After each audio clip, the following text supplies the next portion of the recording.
నమస్తే and welcome to hit TV. చదువు పూర్తి అవ్వగానే సర్కార్ కొలువు సాధించడమే లక్ష్యంగా కష్టపడతాడు. వచ్చిన ఎగ్జామ్లల్లా రాశాడు. అందులో ఒక పోస్ట్ తనదే అన్న లక్ష్యంతో ఆ యువకుడు కష్టపడ్డాడు. 2 ప్రయత్నాల్లో విఫలమయ్యాడు. దీంతో మనోవేదనకు గురయ్యాడు.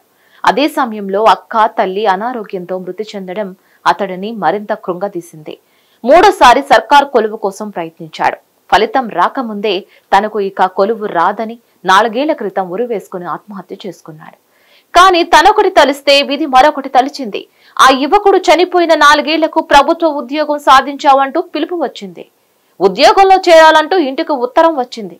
కానీ ఆ యువకుడు చనిపోయాడని తెలిసిన సమాచారం తెచ్చిన పోస్ట్ మ్యాన్ సైతం కన్నీళ్లు పెట్టుకున్నాడు.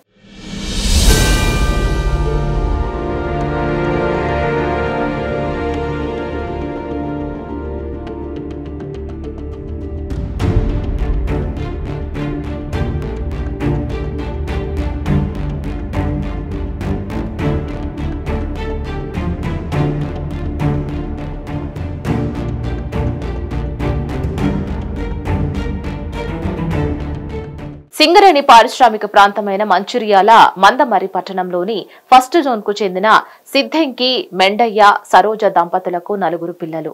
నవీన్ కుమార్, అనుష, ఆదిత్య, జీవన్ కుమార్ 4 సంతానం. వారిలో 2 కుమార్తెలు మానసిక దివ్యాంగులు. అయితే జీవన్ కుమార్ 2014లో ITI పూర్తి చేశారు. 18లో వెలువడిన విద్యుత్ శాఖ లైన్మెన్ పోస్టుకు దరఖాస్తు చేశాడు. పరీక్ష కూడా రాసి ఫలితాల కోసం ఎదురు చూశాడు. అదే సమయంలో అనారోగ్యంతో అక్క ఆదిత్య 2018లో మృతి చెందింది. ఆ వెంటనే తల్లి సరోజ సైతం అనారోగ్యంతో 2019 జనవరిలో మరణించింది.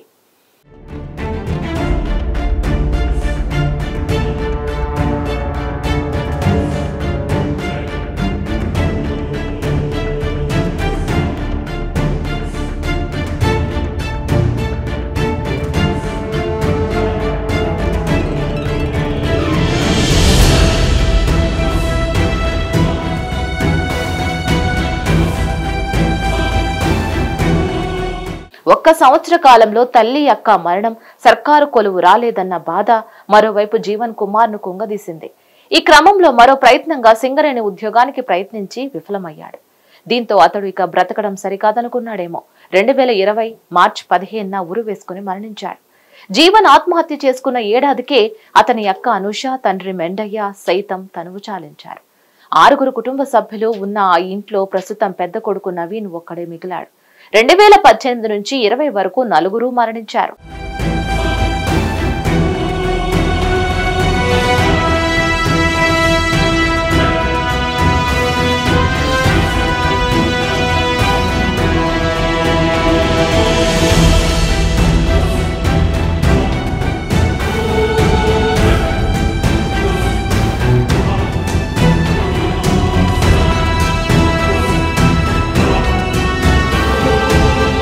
వరుస మరణాలతో విషాదం నిండిన ఇంటికి తాజాగా ఓ కబురు వచ్చింది. అది ఆ ఇంట్లో వారిని మరింత బాధ పెట్టింది. జీవన్ కుమార్ ను వెతుక్కుంటూ వచ్చిన పోస్ట్ మ్యాన్, మీకు ప్రభుత్వ ఉద్యోగం వచ్చింది అంటూ నవీన్ కుమార్ కు లెటర్ అందించాడు. దానిని చూసిన నవీన్, మా తమ్ముడు చనిపోయి 4 ఏళ్లయిందంటూ కన్నీటి పర్యంతమయ్యాడు. శుభవార్త మోసుకొచ్చానని భావించిన పోస్ట్ మ్యాన్ సైతం విషయం తెలిసి కన్నీరు పెట్టుకున్నాడు. NPDCLలో జూనియర్ లైన్మెన్ పోస్టుకు జీవన్ కుమార్ 2018 పరీక్ష రాశాడు. మిగులు పోస్టుల భర్తీపై కొందరు న్యాయస్థానాన్ని ఆశ్రయించడంతో భర్తీ ప్రక్రియ నిలిచిపోయింది. ఈ పోస్టు తప్పక సాధిస్తానని ఆశలు పెంచుకున్న జీవన్ కుమార్ 2 ఏళ్లైనా సమాచారం రాకపోవడం, ఇంట్లో వరుస మరణాలతో ఆత్మహత్య చేసుకున్నాడు. చివరకు మెరిట్ లిస్టు ప్రకారం కొత్త ప్రభుత్వం నియామకాలకు శ్రీకారం చుట్టింది. ఈ క్రమంలో జీవన్ కుమార్ కు కొలువు వచ్చిందని కబురు పంపింది. విద్యుత్ స్తంభం ఎక్కే పరీక్షకు జూన్ 24న హాజరు కావాలని కాల్ లెటర్ పంపింది.